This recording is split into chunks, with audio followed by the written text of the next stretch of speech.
لعن رسول الله صلى الله عليه وسلم آكل الربا وموكله وكاتبه وشاهديه قال هم سواء রাসূল পাক সাল্লাল্লাহু আলাইহি ওয়াসাল্লাম বলেছেন, যিনি সুদ দেয়, যে সুদ নেয়, যে সুদ লেখে, বা শাহিদাইহি এবং যে সুদের সাক্ষী থাকে, পালাহুম সাওয়াউন, নবী বলছেন পাপের ক্ষেত্রে উভয় হচ্ছে সমান। পাপের ক্ষেত্রে উভয় কি? যে সুদ নেবে তারও সেই পাপ, যে লেখবে তারও সেই পাপ, যে সাক্ষী থাকবে তারও সেই পাপ, যে খাবে তারও সেই পাপ। এই চারজনের উপরে লাআনা রাসূলুল্লাহ সাল্লাল্লাহু আলাইহি ওয়াসাল্লাম, এই চারজনের উপরে রাসূল পাক সাল্লাল্লাহু আলাইহি ওয়াসাল্লাম লানত করেছেন, অভিশাপ দিয়েছেন।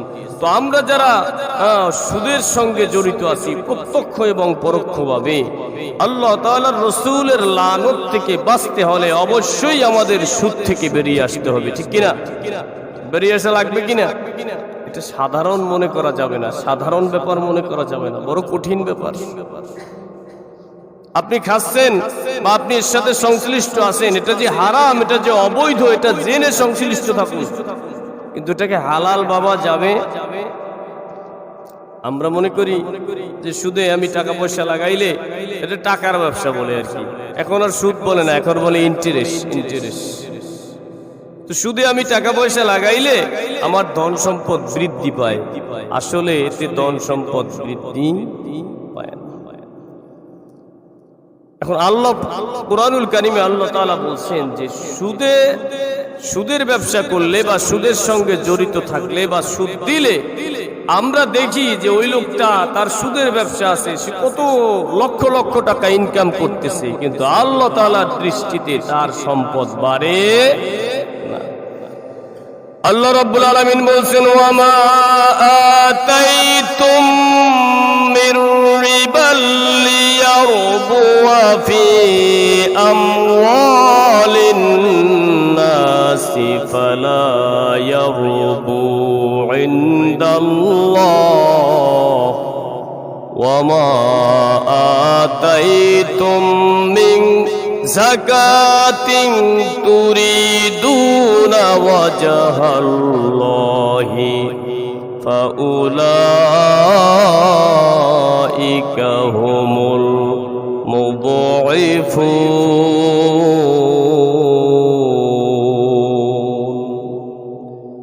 আল্লাহ রাব্বুল আলামিন বলছেন, ওয়া মা আতাইতুম মির রিবাল লিয়ারবু ফি আমওয়ালিন নাস, মানুষের সম্পদ বৃদ্ধি পাবে এই আশায় তোমরা যে সুদ দিয়ে থাকো, ফালা ইয়ারবু ইনদাল্লাহ, মানুষ মনে করতে পারে তার সম্পদ বাড়ে, কিন্তু আল্লাহ তাআলার দৃষ্টিতে তার সম্পদ বাড়ে না। আল্লাহ তাআলা বলছেন, ওয়া মা আতাইতুম মিন যাকাতিন তুরিদুনা ওয়াজহাল্লাহ, আল্লাহ তাআলার সন্তুষ্টির আশায় তোমরা যেই দান করো, তোমরা যেই যাকাত দাও, আল্লাহ পাক রব্বুল আলামিন তোমাদের দান ওই যাকাত এটা বৃদ্ধি করে দেন, সওয়াব বৃদ্ধি করে দেন, সম্পদ বৃদ্ধি করে দেন। ফাউলাইকা হুমুল মুদঈফুন, আর যারা দান সদকা করে, যারা যাকাত দেয়, সে তার ধন সম্পদ বহু গুণে বৃদ্ধি করে নেয়। তাহলে আমরা বাহ্যিক দৃষ্টিতে দেখি যে সুদ দিলে, সুদ খেলে ধন সম্পদ বাড়ে, কিন্তু আল্লাহর দৃষ্টিতে বাড়ে না, কারণ ওটা হচ্ছে অবৈধ, ওটা হচ্ছে নাজায়েজ, ওটা হচ্ছে হারাম, হারামের মধ্যে কোনো বরকত থাকে। আচ্ছা, একটা কুকুর যখন বাচ্চা দেয়, কয়টা বাচ্চা দেয়? 4টা দেয়, 5টা দেয়, 6টা দেয়, 7টাও দেয়। একটা কুকুর যখন বাচ্চা দেয় তখন 4, 5, 6টা, 7টা বাচ্চা দেয়। আর একটা গাভী কয়টা বাচ্চা দেয়? একটা দেয় না? তাহলে আমরা আমাদের সমাজে কুকুর বেশি দেখি না গাভী বেশি দেখি? গরু বেশি দেখি না, তাতে প্রতি বছর ঈদের সময় কত লক্ষ লক্ষ গরু চলে যায়, কোরবানির সময় লক্ষ লক্ষ গরু চলে যায়, বিভিন্ন অনুষ্ঠানে, বিভিন্ন সেমিনারে, বিয়ে শাদীর অনুষ্ঠানে কত গরু চলে যায়, কিন্তু তারপরেও গরু নাই এমন বাড়ি খুব কম আছে, ঠিক না? গরু বেশি দেখা যায় কারণ এটা হচ্ছে হালাল, এটা বৈধ, এটার উপর বরকত দেন কে? আর কুকুরের বাচ্চা 4টা 5টা 6টা 7টা হয়, শেষ পর্যন্ত একটা বাঁচতেও পারে, নাও বাঁচতে পারে, তার মানে ওটার মধ্যে কোনো বরকত নাই। তো তদ্রূপ সুদে আমরা দেখি যে সুদে আমার সম্পদ বৃদ্ধি হচ্ছে, মানুষ দেখতেছে যে ওই সুদের ব্যবসা করে কত টাকা পয়সা হয়েছে জানো, আসলে আল্লাহর দৃষ্টিতে ওই টাকার মধ্যে কোনো বরকত নাই, কোনো কল্যাণ নাই। ওই লোকটা এমন পেরেশানিতে থাকে, মনে করেন পেরেশানি, অস্থিরতা, উদ্বেগ, উৎকণ্ঠা তাকে সবসময় গ্রাস করে রাখে, সে স্বস্তি পায় না। আসলে ওই যে বরকত নাই, এই জন্য তার মধ্যে কোনো স্বস্তিও থাকে, শান্তি থাকে না, মনে শান্তি থাকে না, অনেক সময় ঘুম আসে না, ট্যাবলেট খাইয়ে ঘুমানো লাগে। এজন্য সুদ থেকে আমাদের বেরিয়ে আসতে হবে। তো আল্লাহ পাক রব্বুল আলামিন বলছেন যে দান করলে, যাকাত দিলে সম্পদ বৃদ্ধি করে দেন কি? তাহলে আমরা হালাল ইনকাম দিয়ে আল্লাহ তাআলার রাস্তায় দান করব ইনশাআল্লাহ। قال رسول الله صلى الله عليه وسلم من تصدق بعدل تمرة من كسب طيب, হালাল ইনকাম দ্বারা যেই ব্যক্তি একটা খেজুর পরিমাণ আল্লাহ তাআলার রাস্তায় দান করবি, ওয়ালা ইয়াকবালুল্লাহু ইল্লা তাইয়্যিব, আর আল্লাহ তাআলা হালাল ছাড়া, আল্লাহ তাআলা পবিত্র বস্তু ছাড়া আল্লাহ তাআলা গ্রহণ করেন না। ওয়া ইন্নাল্লাহা ইয়াতাকাব্বালুহা বিয়ামিনিহি, বান্দা যখন হালাল বস্তু দান করে আল্লাহ তাআলা ওটা তার ডান হাত দিয়ে কবুল করে নেন। সুবহানাল্লাহ, সুবহানাল্লাহ। সুম্মা ইউরাব্বিহা লিসাহিবিহি কামা ইউরাব্বি আহাদুকুম ফালুওয়াহু হাত্তা তাকুনা মিসলাল জাবাল। আল্লাহ পাক রব্বুল আলামিন ওই দানটাকে আল্লাহ তাআলা লালন পালন করতে থাকেন, যেমন তোমরা অশ্বর শাবক লালন পালন করো। এক পর্যায়ে অবশেষে ওই খেজুর পরিমাণ দানটা আল্লাহ তাআলার কাছে পাহাড় সমান হইয়া যায়। তাইলে আমাদের যেই হালাল সম্পদ আছে ওর থেকে আল্লাহ তাআলার রাস্তায় দান করার চেষ্টা করব ইনশাআল্লাহ। সুদ আল্লাহ তাআলা নিশ্চিহ্ন করেন, এটা মরণ ব্যাধি, এটা একটা জঘন্য ভাইরাস। এই ভাইরাস থেকে আল্লাহ তাআলা আমাদেরকে হেফাজত করুন, সবাই বলে আমিন। ভাইরা আমার, বন্ধুরা আমার, তাহলে আল্লাহ তাআলা কোরআনে যে নির্দেশনা দিয়েছেন, সুদের কাছে যেতে নিষেধ করেছেন, রাসূল পাক সাল্লাল্লাহু আলাইহি ওয়াসাল্লাম হাদিস শরীফের মধ্যে সুদের কাছেও যেতে নিষেধ করেছেন। এবং ওই 4 জনকে আল্লাহ তাআলা তার রাসূল সাল্লাল্লাহু আলাইহি ওয়াসাল্লাম ওই 4 জন সংশ্লিষ্ট ব্যক্তির উপর লানত করেন 24 ঘন্টা। কয় ঘন্টা? 24 ঘন্টা লানত করেন। ওই যে শুরুতে বলেছি, যে সুদ নেয়, যে সুদ দেয়, যে লেখে, যে সাক্ষী থাকে, এই 4 জনের উপরে 24 ঘন্টা লানত বর্ষিত হয়। আর গুনাহের ক্ষেত্রে, পাপের ক্ষেত্রে এই 4 জন 4 জন সমান। আল্লাহ তাআলা সুদ নিশ্চিহ্ন করেন এবং সদকা আল্লাহ তাআলা বৃদ্ধি করে দেন। অর্থাৎ বান্দা যদি দান সদকা করে, বান্দার ওই দানের মধ্যে আল্লাহ তাআলা বরকত দেন, সম্পদের মধ্যে বরকত দেন, হায়াতের মধ্যে বরকত দেন, অগণিত সওয়াব আল্লাহ তাআলা বান্দার আমলনামায় উঠায় দেন। সুবহানাল্লাহ। আল্লাহ রাব্বুল আলামিন বলেছেন, ইয়ামহাকুল্লাহুর রিবা ওয়া ইউরবিস সাদাকাতি ওয়াল্লাহু লা ইউহিব্বু কুল্লা কাফফারিন আসীম।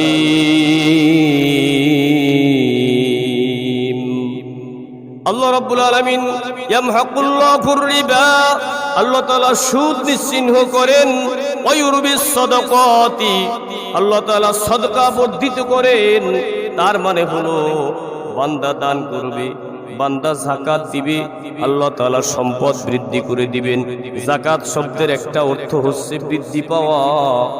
আমরা মনে করি এই 1 লাখ টাকায় 2,500 টাকা যদি বছর দিয়ে দেই আমার সম্পদ কমে যায়। আসলে কমে? আসলে কমে না। আল্লাহ তাআলা বলছেন যাকাত দাও, যাকাত দাও, তোমার সম্পদ বৃদ্ধি করে দিব, সম্পদের মধ্যে আমি আল্লাহ তাআলা বরকত দিয়ে দিব। এখন যাকাত ভিত্তিক অর্থ ব্যবস্থা যদি আমাদের দেশে চালু থাকতো, আমার মনে হয় এই যে গরিব যারা অসহায় হয়ে সুদের কাছে যায়, তাদেরকে সুদের কাছে যাওয়া লাগতো না। কিন্তু ধনী যারা, তারা তো হিসাব করে যাকাত দিচ্ছে না। এই এতিম অনাথ গরিব তাদের উপর তাদের যে কর্তব্য দায়িত্ব রয়েছে, সেই দায়িত্ব তো তারা পালন করতেছে না। বিধায় কিছু কিছু মানুষ একেবারে নিরুপায় হয়ে তার সুদের কাছে তাকে ঘিসতে হয়, তাকে যেতে হয়। এতো ধনী লোকটা বাধ্য করছে। সম্পদ দিয়েছেন কে? আবার নিতে পারেন কে? মুহূর্তের মধ্যে নিয়ে যেতে পারেন, তাতে বেশি সময় লাগে না। অতএব সম্পদের সদ্ব্যবহার করতে হবে। আমার এই সম্পদটার মধ্যে কার কার হক আছে, ওই হকটা সঠিকভাবে আদায় করতে হবে। আল্লাহ তাআলা যেন বলেছেন যে আল্লাহ তাআলা সদকা বৃদ্ধি করে দেন, আল্লাহু লা ইউহিব্বু কুল্লা কাফফারিন আথীম। আর আল্লাহ তাআলা অকৃতজ্ঞকে ভালোবাসেন না। অর্থাৎ বান্দা তার টাকা পয়সা আছে, সুদবিহীন কাউকে ধার দেয় না। টাকা দিতে গেলেই তাকে 1000কে 20 টাকা দেওয়া লাগে, 25 টাকা দেওয়া লাগে। এই যে অকৃতজ্ঞতার কারণে আল্লাহ তাআলা এখানে কাফফারিন শব্দটি ব্যবহার করেছেন, যে এই ধরনের অকৃতজ্ঞ যারা, যে ধার দিতে পারে কিন্তু ধার দেয় না, বলে টাকা নাই। ভাই ঠেকছি, আমার 5000 টাকা লাগবে, টাকা নাই। একটু পরে যদি বলে তাইলে আমি 1000কে 20 টাকা দেবো, অনেক তো আসলে একটু দেখি খোঁজ লইয়ে পাই কিনা, এরকম আছে কি নাই। তো এই যখনই এইরকম করে, এদের সামনে আল্লাহ তাআলা কাফফারিন শব্দটা ব্যবহার করেছেন, যে এরা চরম অকৃতজ্ঞ, এদেরকে আল্লাহ তাআলা ভালোবাসেন না। মজ্জাদ হাজিরিন, আলোচনার উদ্দেশ্য হচ্ছে আমরা যারা সুদের সাথে জড়িত আছি, কেউ ইচ্ছায়, কেউ অনিচ্ছায়, কেউ ইচ্ছে করে জড়িয়ে যায়, কেউ ইচ্ছে করে জড়িয়ে যায়, আর কেউ বিপদে পড়ে জড়ায়। ইচ্ছে করে যারা জড়িয়ে যায় তাদের প্রতি নসিহত হলো, আমার এই দৈনন্দিন জীবনে চলতে যতটুকুন দরকার আমি ততটুকুন ব্যবসা বাণিজ্য করি।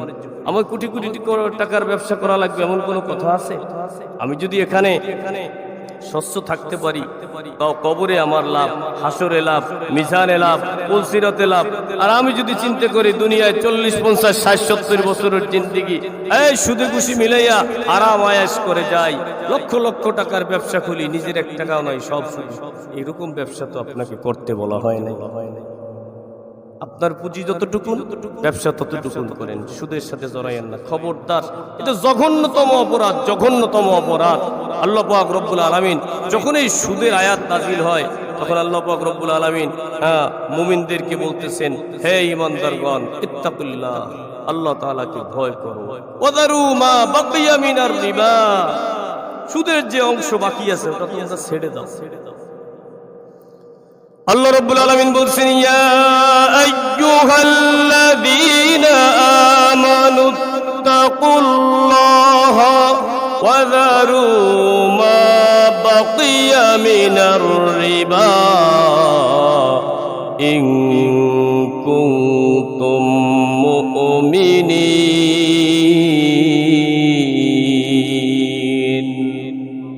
আল্লাহ তাআলা বলছেন, হে ঈমানদারগণ, আমারুত্তাকুল্লাহ, আল্লাহ তাআলাকে তোমরা ভয় করো, আল্লাহ তাআলাকে ভয় করো।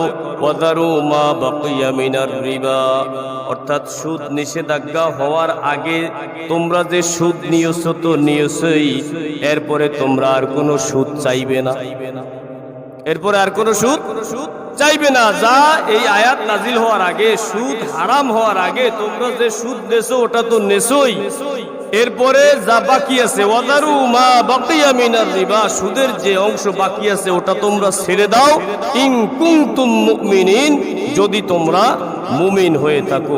এখন মনে করেন তৎকালীন যুগে যখন সুদের লেনদেন ছিল, সুদের টাকা দেওয়া হয়েছে বা নেওয়া হয়েছে, সুদের টাকা দিয়েছে, সুদ দিচ্ছে, কিন্তু ইতিমধ্যে সুদের বিধান নাজিল হয়েছে যে সুদ হারাম। আল্লাহ তাআলা বলছেন ওর কাছে সুদে যে টাকাগুলো পাও ওই টাকাগুলো আর চাইও না। যদি তোমরা মুমিন হয়ে থাকো ওইগুলো আর চাইবে না।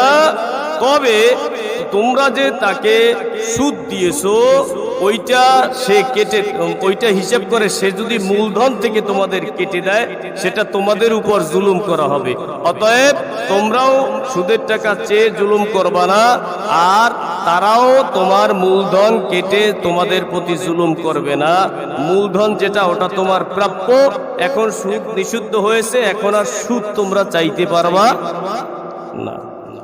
আল্লাহ রাব্বুল আলামিন বলছেন যদি এই নির্দেশ তোমরা না মানো তাইলে তোমরা প্রস্তুত হয়ে যাও। কি জন্য প্রস্তুত হবে? ফাইল্লাম তাফআলু ফাআযানু বিহারবিম মিনাল্লাহি ওয়া রাসূলিহি, যদি তোমরা আমার এই নির্দেশ না মানো তাইলে তোমরা আল্লাহ ও আল্লাহর রাসূলের বিরুদ্ধে যুদ্ধের জন্য অস্ত্র শস্ত্র নিয়ে রেডি হয়ে যাও। নাউযুবিল্লাহ। এই নির্দেশটা যদি না মানো তাইলে তোমরা যুদ্ধ করবা কার সাথে? আল্লাহর সাথে যুদ্ধ করবা, রাসূলের সঙ্গে যুদ্ধ করবা। এজন্য তোমরা অস্ত্র শস্ত্র নিয়ে রেডি হয়ে যাও। তাহলে সুদের মধ্যে যত গুনাহ আছে সবচাইতে বড় গুনাহ হচ্ছে আল্লাহ এবং আল্লাহর রাসূলের সঙ্গে যুদ্ধ করা। কোনো মানুষের পক্ষে সম্ভব? আল্লাহ এবং রাসূলের সঙ্গে যুদ্ধ করা কোনো মানুষের পক্ষে সম্ভব না। আল্লাহ বলছেন তোমাদের মূলধন এটা তোমরা পাইবা, কিন্তু সুদের যে হার বৃদ্ধি হয়েছে সুদের টাকা তোমরা চাইবা না, চেয়ে তোমরা জুলুম করবে না, আর তারা তোমাদের মূলধন থেকে কাটতে পারবে না, এটাও জুলুম হবে। উভয় জুলুমেই ইসলাম নিষিদ্ধ করেছে। এরপর আল্লাহ তাআলা বলছেন ওয়া ইন তুবতুম ফালাকুম রুউসু আমওয়ালিকুম লা তাযলিমুনা ওয়া লা তুযলিমুন। যদি তোমরা সুদ থেকে তওবা করো, তওবা করবা, কিন্তু মূলধনটা তোমরা কি ফেরত পাইবা। এই রাইট, এই অধিকার তোমাদের আছে। তোমরা তওবা করবা, মূলধনটা কি পাইবা, জুলুম করবে না, তারাও তোমাদের উপর জুলুম করবে না। মুআজ্জাজ হাজিরিন, তো এই নিষেধাজ্ঞার পূর্বে যখন সুদ দেওয়া হয়েছে ওটা তো নিয়েছেই, এরপরে আর কোন সুদ নিতে আল্লাহ তাআলা নিষেধ করেছেন। তখন সাহাবায়ে কেরাম যাদের মধ্যে সুদের লেনদেন ছিল সমস্ত সাহাবায়ে কেরাম সুদের লেনদেন বন্ধ করে দিয়েছে। এখন ওই নির্দেশ এখনো জারি। ওই নির্দেশ কি এখনো কোরআন শরীফের আয়াত তো রহিত হয় নাই, অথচ আমরা অ্যাভেলেবেল সুদের সাথে সম্পৃক্ত আছি না নাই? অ্যাভেলেবেল সুদের সাথে সম্পৃক্ত। আল্লাহ তাআলার কাছে যদি চান যে আল্লাহ আমি একটু স্বচ্ছ জীবন যাপন করতে চাই, ঋণী হতে চাই না, সুদের কাছেও যাইতে চাই না, আল্লাহ তাআলা কিন্তু ব্যবস্থা করে দেন। আল্লাহ তাআলা ব্যবস্থা করে দেন। কিন্তু যদি আমাদের নিয়ত সেরকম না থাকে তাহলে আসলে ব্যবস্থা করবেন না। এরপর আল্লাহ তাআলা বলছেন যে তোমরা তওবা করবা, আর ওই তোমাদের দেনাদার যাকে তোমরা টাকা দিয়েছো সে যদি গরিব হয়, সে যদি অভাবগ্রস্ত হয়, তাইলে তাকে তোমরা অবকাশ দিবা, সময় দিবা। আল্লাহ রাব্বুল আলামিন বলছেন ওয়া ইন কানা যু আসরাতিন ফানাযিরাতুন ইলা মাইসারা, যাদেরকে তোমরা ঋণ দিয়েছো, সুদের ঋণ দিয়েছো, ওই সুদ নিষিদ্ধ হওয়ার আগে যা সুদ নিয়েছো, কিন্তু এখন তোমাদের মূলধনও সে দিতে পারতেছে না, তার অবস্থা অত্যন্ত বেহাল অবস্থা, গরিব, তাইলে তাকে তুমি অবকাশ দাও, সে সচ্ছল হওয়া পর্যন্ত সময় দাও। তাগাদা করতেছেন যে ভাই আমার মূলধনটা দাও, ভাই তোমার কাছে সুদ টুদ চাই না, মূলধনটা দাও, কিন্তু সে দিতে পারছে না। আল্লাহ তাআলা বলছেন তখন তাকে অবকাশ দাও, সময় দাও, যাতে সে তোমার টাকাটা জোগাড় করে তোমাকে ফেরত দিতে পারে। আর যদি তুমি ধনী হও তাইলে আল্লাহ তাআলা বলছেন ওয়া আন তাসাদদাকু খায়রুল লাকুম ইন কুনতুম তা'লামুন, তুমি তার কাছে টাকাটা না চাইয়া যদি তাকে সদকা করে দাও তাহলে সেটা হচ্ছে সবচাইতে উত্তম। সুবহানাল্লাহ। অর্থাৎ তুমি তো ধনী, ওর কাছে টাকাটা না চাইয়া যদি তুমি ওকে সদকা করে দাও, দান করে দাও, সেটা হচ্ছে সবচাইতে উত্তম। ইমাম আহমদ রাহমাতুল্লাহি আলাইহি হাদিস বর্ণনা করেছেন, এক লোকের কাছে হযরতে কাতাদা রাদিয়াল্লাহু তাআলা আনহু কিছু টাকা পাইতেন। বারবার তাগাদা দেওয়ার জন্য তার বাসায় গেছেন। এখন ওই লোকটা কাতাদা যখন টাকা চাওয়ার জন্য আসে, তখন লোকটা একটু আড়ালে গিয়ে থাকে, অর্থাৎ টাকা দিতে পারে না। একটু কি এরকম আমাদের এলাকায় কিছু হয় না? এরকম কেউ দুই একটা ঘটনা হয়, আপনি টাকা চাইতে গেছেন, দেখবেন সে পালাইছে। যেই দেখছে আপনি দরজা দিয়ে ঢুকছেন, সে কি পালাইছে, অর্থাৎ টাকা জোগাড় করতে পারে না, লজ্জায় সামনেও আসতে পারে না। হযরতে কাতাদা রাদিয়াল্লাহু তাআলা আনহু লোকটিকে ডাকতে শুরু করলেন। ঘর থেকে আওয়াজ এলো, সে বাড়িতে নাই। আবার একদিন তিনি তার কাছে চলে গেলেন। তাফসীর ইবনে কাসির থেকে বলছি, বাড়িতে গিয়ে জোরে জোরে আওয়াজ করে ডাকতে লাগলেন। একটা ছেলে বের হয়ে বলতেছে যে হ্যাঁ সে বাড়িতে আছে, সে খানা খাচ্ছে। এখন আরো একটু জোরে ডাক দিলেন, এই মিয়া আমি এত জোরে ডাকি তুমি শোনো না কেন? আসো সামনে আসো। সামনে আসছে, কি ব্যাপার তুমি পালাও কেন? আমি তোমার কাছে যে তাগাদা দেওয়ার জন্য এসেছি, যে টাকা পাই এটা চাওয়ার জন্য এসেছি, তুমি পালাও কেন? হুজুর আমার অবস্থা তো অত্যন্ত খারাপ, অবস্থা অত্যন্ত খারাপ, আমি আপনার টাকা জোগাড় করতে পারি নাই, এজন্য লজ্জায় আপনার সামনে আমি আসি নাই। হযরতে কাতাদা রাদিয়াল্লাহু তাআলা আনহু বলেন, তুমি শপথ করো? বলে হ্যাঁ শপথ করেছি। কাতাদা রাদিয়াল্লাহু তাআলা আনহু চোখ থেকে পানি বের হয়ে গেছে, ডেকে ডেকে বলে, আল্লাহর বান্দা আমি শুনেছি রাসূল বলেছেন, কোন বান্দা যদি কোনো ঋণগ্রস্ত ব্যক্তিকে অবকাশ দেয়, কোন বান্দা যদি কোনো ঋণগ্রস্ত ব্যক্তিকে সময় দেয় যে এই সময়ের মধ্যে তুমি আমার ঋণটা পরিশোধ করিও তোমার সুবিধা অনুযায়ী, অথবা কোনো বান্দা যদি কোনো ঋণগ্রস্ত ব্যক্তির তার ঋণটা মাফ করে দেয়, আল্লাহ জাল্লা শানুহু তাকে আরশে আজিমের নিচে